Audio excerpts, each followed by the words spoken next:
yang direkrut tuh pasti ya laki-laki gitu. Kenapa selalu laki-laki? Kenapa?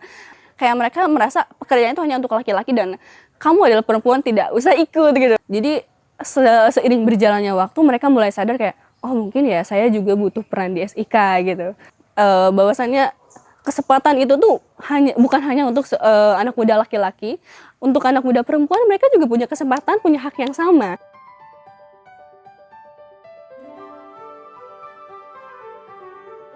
Nama saya Repasya, saya perwakilan dari SIK Cipta Gelar.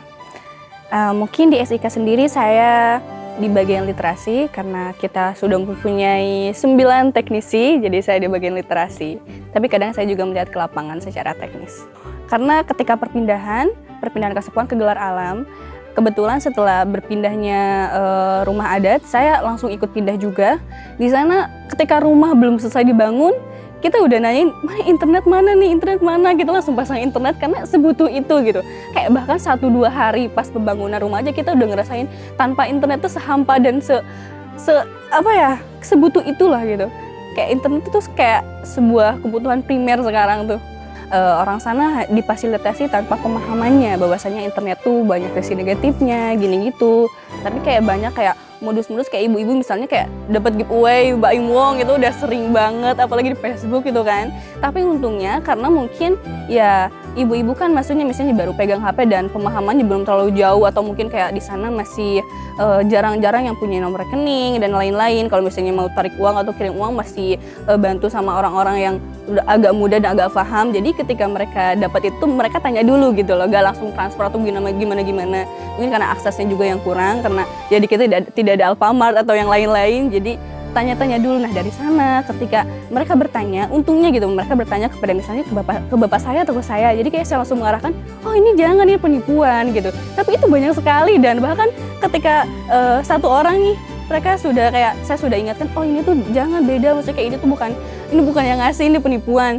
Tapi mereka datang lagi dengan modus yang lain ternyata. Maksudnya kayak itu loh di sana yang saya bingung karena setelah diberi pengarahan atau kayak saya bilang bahwa ini tuh seperti ini, ternyata dengan modus yang lain mereka masih tetap percaya gitu.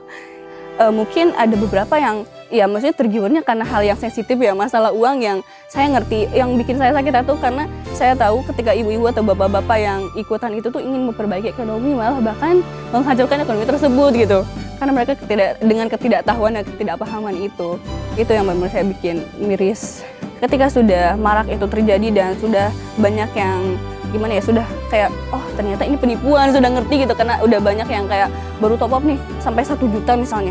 Pertama kali top up 1 juta, orang-orang udah nggak bisa narik, dia baru top up gitu, baru ikutan kan. Otomatis udah langsung gitu ke blacklist. Jadi menurut Eva sendiri ya, dari segi pembangunan atau kayak terbentuknya SIK ini sangat-sangat penting bahwasanya kita bisa menggandeng atau bermitra atau kayak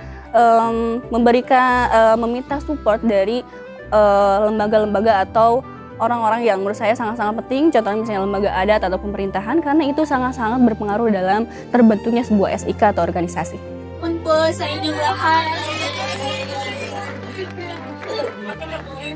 I live in Kasepuan Gelar Alam or Kasepuhan Cipta Gelar, which is part of Indonesia, and I'm glad to be part of this event. Real happy. Bapak ngasih tahu, katanya kamu ke Filipina. Hah? Kata Eva kayak biasanya kayak menurut Eva gitu dulu tuh kayak karena Eva mungkin dari kecil tuh kayak di lingkungan adat dan bener-bener bahkan ke kabupaten aja ke Sukabumi tuh nggak pernah gitu kan. Bener-bener kayak selama hidup 17 tahun tuh nggak pernah keluar lingkungan adat gitu. Dulu mikirnya kayak wah ini keluar kota aja mungkin nggak pernah gitu, nggak akan gitu kan.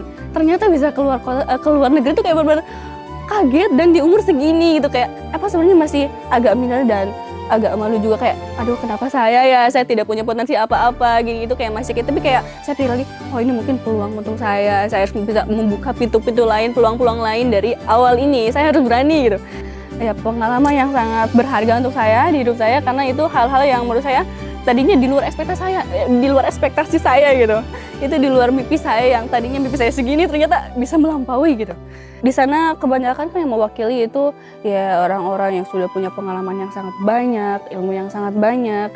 Bisa dibilang kayak umurnya sudah di atas Eva dan pengalaman segala sesuatu. Bukan hanya karena faktor umur, tapi Eva tahu pengalaman dan keilmuan mereka sudah sangat jauh di atas Eva dan Eva masih kosong gitu.